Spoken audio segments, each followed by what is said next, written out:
শুরুতেই প্রবাসী কল্যাণ ব্যাংকের খবর জানব।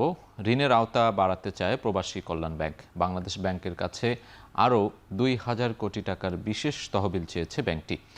নিজেদের সক্ষমতা বাড়াতেই এই অর্থ চেয়েছে তারা। আমরা একটু সেই বিষয়টি বিশ্লেষণ করতে চাই যে প্রবাসী কল্যাণ ব্যাংক, আমরা জানি যে প্রবাসী কল্যাণ ব্যাংক একটি বিশেষায়িত ব্যাংক। সাধারণত দেখা যায় যে যারা প্রবাসে যেতে চান তারা সেখান থেকে ঋণ নিয়ে থাকেন, বা প্রবাসীদের কল্যাণেই এই ব্যাংক কিন্তু বিভিন্ন সময় বিভিন্ন ধরনের সহায়তা করে থাকে। সেই জায়গা থেকে আমরা দেখছি এই ব্যাংকটির ১২২টি শাখা রয়েছে। সেই ১২২টি শাখা সারা দেশব্যাপী।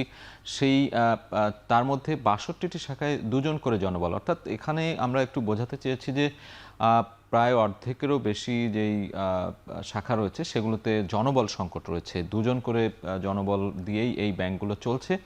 এবং বিশেষ তহবিল যে চেয়েছে এই ব্যাংকটি, তার বিষয়গুলো আমরা একটু দেখতে চাই। সরকারের গ্যারান্টির বিপরীতে বাংলাদেশ ব্যাংকের ২,০০০ কোটি টাকার প্রি ফাইন্যান্স তহবিল আছে এবং ব্যাংক রেটে ৪% সুদে এই তহবিল দেয়া হয়। বর্তমানে ১১% সুদে এই অর্থ বিতরণ করা হচ্ছে। আমরা যেটি বলছিলাম যে প্রবাসী কল্যাণ ব্যাংক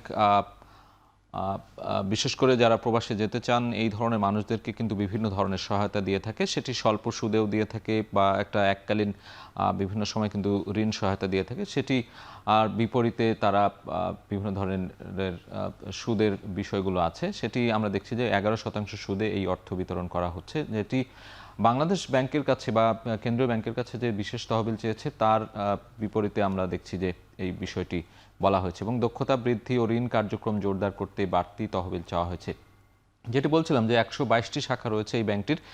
তাদের দক্ষতা বৃদ্ধি, জনবল সম্পৃক্ততা বাড়ানো কিংবা অন্যান্য যে বিষয়গুলো রয়েছে তার কারণেই কিন্তু এই বিশেষ তহবিল তারা চেয়েছে বা বাংলাদেশ ব্যাংকের কাছে। এবং বিদেশ যাওয়ার আগে ২ থেকে ৫ বছর মেয়াদী অর্থ সহায়তা দেওয়া হয়। যেটি বলছিলাম যে দেশের বিভিন্ন অঞ্চলের মানুষ যারা প্রবাসে যেতে চান বা প্রবাসে যান, তারা অনেক সময় নিজেদের জমি জমা সম্পত্তি বিক্রি করে গিয়ে থাকেন। কিন্তু আমরা দেখেছি যে প্রবাসীদের কল্যাণেই, প্রবাসীদের ঋণ দেওয়ার জন্যই কিন্তু এই প্রবাসী কল্যাণ ব্যাংক বিশেষ করে ২ থেকে ৫ বছর মেয়াদে যে অর্থ দিয়ে থাকেন বিশেষ ঋণ, সেটির সহায়তাও দিয়ে থাকে তারা। এই লক্ষ্যেই কিন্তু এই ব্যাংকটি তৈরি হয়েছে, ব্যাংক কার্যক্রম করছে তাদের। এবং আমরা পরবর্তীতে দেখতে পাচ্ছি যে রেমিটেন্স আহরণ ও তফসিলি ব্যাংক হিসেবে বিভিন্ন প্রস্তাব পর্যালোচনা করছে বাংলাদেশ ব্যাংক। অর্থাৎ এই যে তাদের রেমিটেন্স আহরণ কিংবা তফসিলি ব্যাংক হিসেবে বিভিন্ন প্রস্তাব যে দিয়েছে প্রবাসী কল্যাণ ব্যাংক, সেটি পর্যালোচনা এবং বিবেচনা করছে বাংলাদেশ ব্যাংক। আমরা পরবর্তীতে আরও বেশ কিছু তথ্য দেখতে চাই। প্রবাসী কল্যাণ ব্যাংকের এই মুহূর্তে পরিমাণ, ঋণের পরিমাণ কেমন, খেলাপি ঋণের পরিমাণ কী অবস্থায় রয়েছে। আমরা মোট ঋণের পরিমাণ দেখছি ৩,১৬৯ কোটি টাকা প্রবাসী কল্যাণ ব্যাংকের যে মোট ঋণ, তার বিপরীতে আমরা দেখছি যে খেলাপি ঋণের পরিমাণ ৪১৮ কোটি টাকা খেলাপি ঋণের পরিমাণ রয়েছে। এবং প্রভিশন ঘাটতির ক্ষেত্রে আমরা দেখছি যে ২১০ কোটি টাকা ব্যাংকটির প্রভিশন ঘাটতি রয়েছে। বাংলাদেশ ব্যাংকের যে তথ্যসূত্র সাম্প্রতিক, সেই তথ্যসূত্রেই কিন্তু এটি উঠে এসেছে। তাদের মোট ঋণের বিপরীতে কিন্তু আমরা দেখছি যে ৪১৮ কোটি টাকার যে খেলাপি ঋণ রয়েছে এবং প্রভিশন ঘাটতি ২০১০ কোটি টাকা।